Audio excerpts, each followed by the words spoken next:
ব্যবহৃত প্লাস্টিক বোতল যা একসময় ছিল বর্জ্য, সেটাই এখন পরিণত হয়েছে ঝলমলে ক্রিসমাস ট্রিতে, যা রীতিমতো চমকে দিয়েছে রাজধানীবাসীকে। গুলশানের ক্রাউন প্লাজায় অনন্য উদ্যোগে তৈরি হয়েছে ফেলে দেয়া প্লাস্টিক বোতলের ক্রিসমাস ট্রি।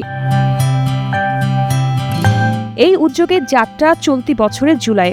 হোটেল টিম অঙ্গীকার করে শুধু অফিসেই নয়, জীবনের প্রতিটি জায়গায় একবার ব্যবহারযোগ্য প্লাস্টিক বোতল সম্পূর্ণভাবে পরিত্যাগ করবে।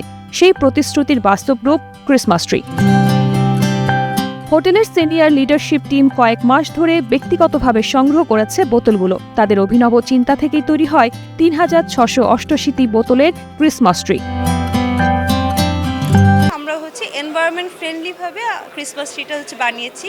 ইন্টারকন্টিনেন্টাল হোটেল গ্রুপ থেকে একটা গাইডলাইন আছে, সেটা জার্নি ফর টুমরো। সে কথা চিন্তা করে আসলে প্লাস্টিকের সংরক্ষণটা আমরা কিভাবে করতে পারি, প্লাস্টিক আমরা কিভাবে আবার ব্যবহার করতে পারি, আমরা একটা চেঞ্জ আনতে চেয়েছি।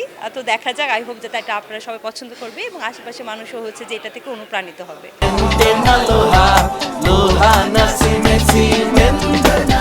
এই উদ্যোগ প্লাস্টিক ব্যবহার হ্রাস এবং পরিবেশ সম্পর্কে সচেতনতা বাড়াতে কার্যকরী ভূমিকা রাখবে, এমনটাই প্রত্যাশা হোটেল কর্তৃপক্ষের।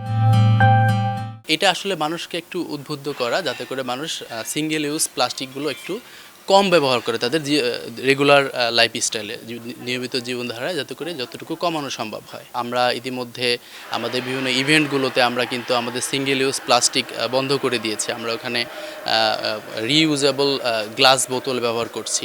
তো এটা আমাদের ধারাবাহিকভাবে থাকবে এবং আমরা চেষ্টা করব আরও বেশি এই সিঙ্গেল ইউজ প্লাস্টিক কমানোর জন্য। আমাদের ক্রিসমাস ট্রি শুধু সাজসজ্জা নয়, একটি বার্তা।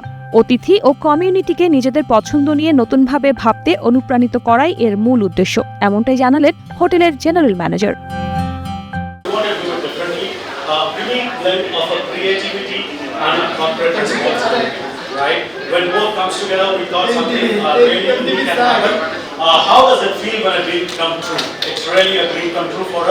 প্লাস্টিক দূষণ যেখানে বৈশ্বিক সংকট, সেখানে এমন ছোট উদ্যোগই তৈরি করে বড় পরিবর্তনের পথ। এই ট্রি মনে করিয়ে দেয়, প্লাস্টিক বোতল শুধু বর্জ্য নয়, তৈরি করতে পারে শিল্প, সচেতনতা আর নতুন এক ভবিষ্যৎ।